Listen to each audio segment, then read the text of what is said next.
we're just going to be pulling one loop through the next. So we've got the crochet hook through our first loop. We pick up the second one like this.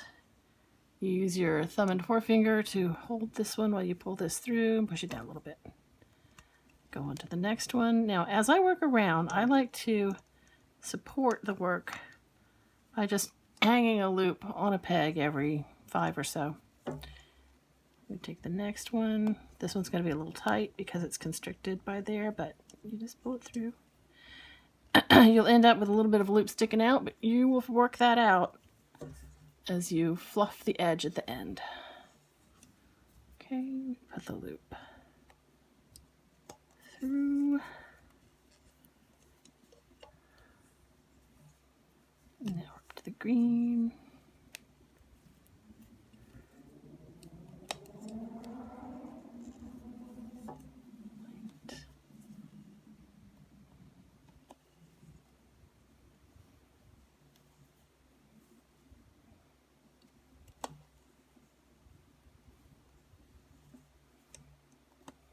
This seems like a good time to have my loop tied off.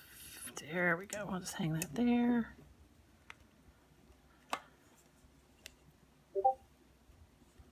Through.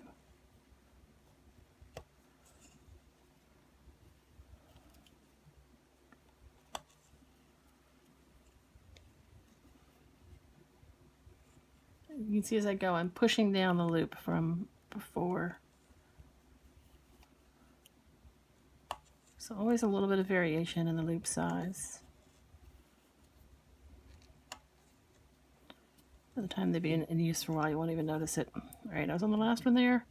I'm gonna go ahead and hang that on a peg to save it in place. Going around.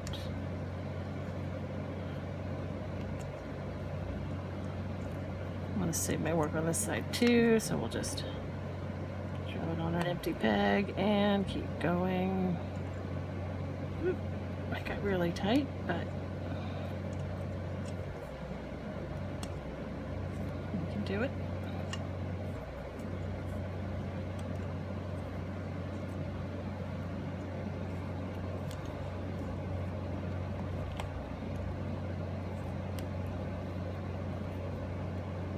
Over here our center is pink, so we're gonna want to hang one of these pink loops up to maintain our tension. So maybe this one would be good. Hang it up. Woo! It's tight. There we go.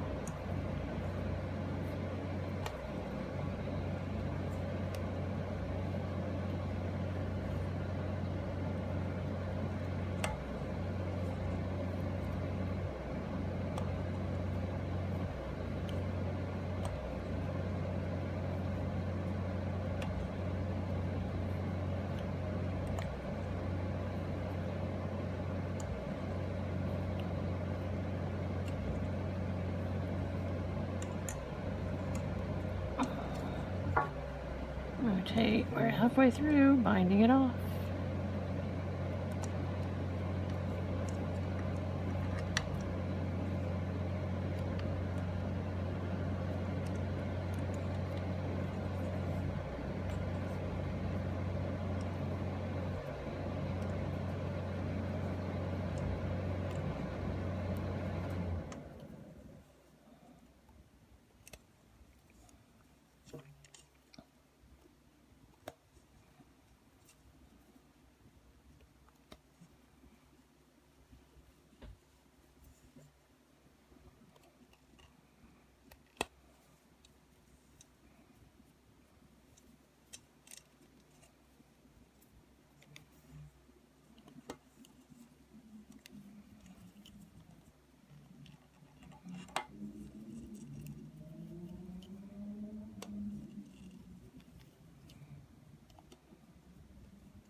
Last side of binding off.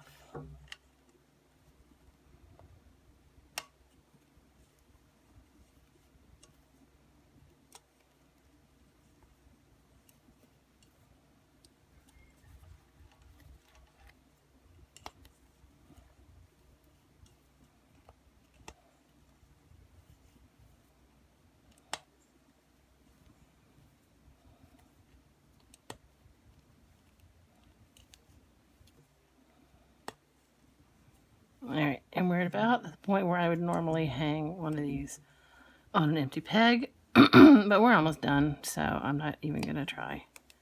I'm not going to bother, we're just going to keep going because nothing's going to fly off the pegs at this stage. It's all pretty taut.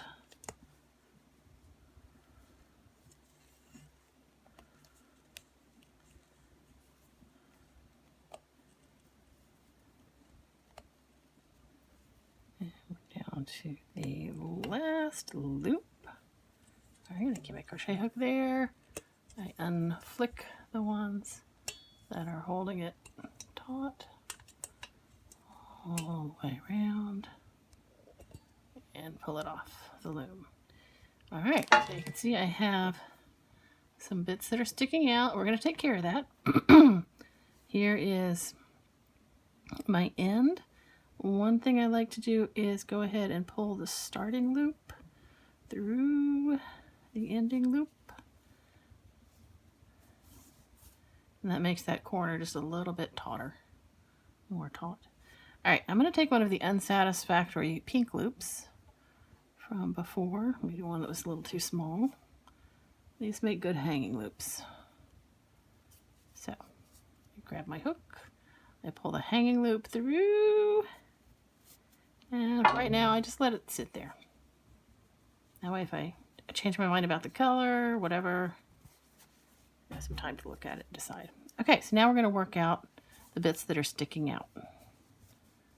So we're going to just start with the ones that are too big, and we're going to find the loop, grab it from the other side, and pull the excess around. So this loop, excess here, we pull on this side to straighten it out. A little excess here, pull on this side.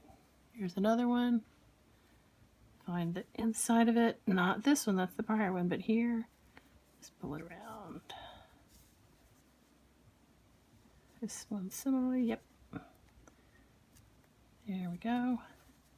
Now this pale yellow one, like that. There's a white one. Okay, got a couple more at the end.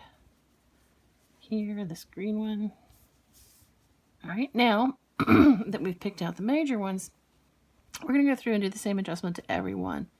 Just a little bit of a tug to even out, alternating the sides,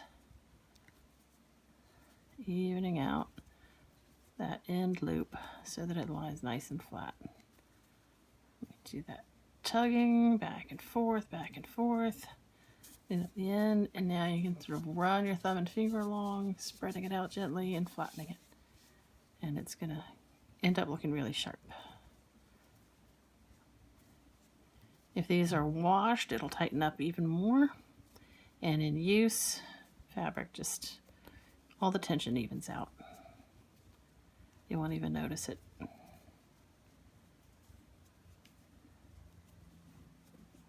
little extra at the corner to make it sharp. You can always tell which bit has the extra. See, there's more on this side than there is here, so we pull it in this direction. And then the next one, and so on, back and forth.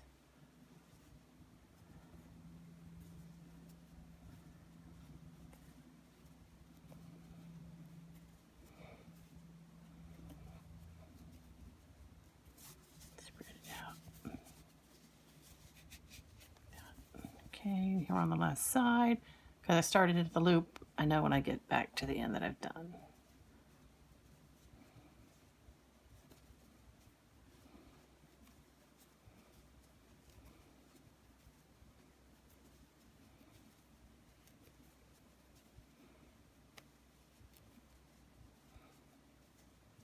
And here we are.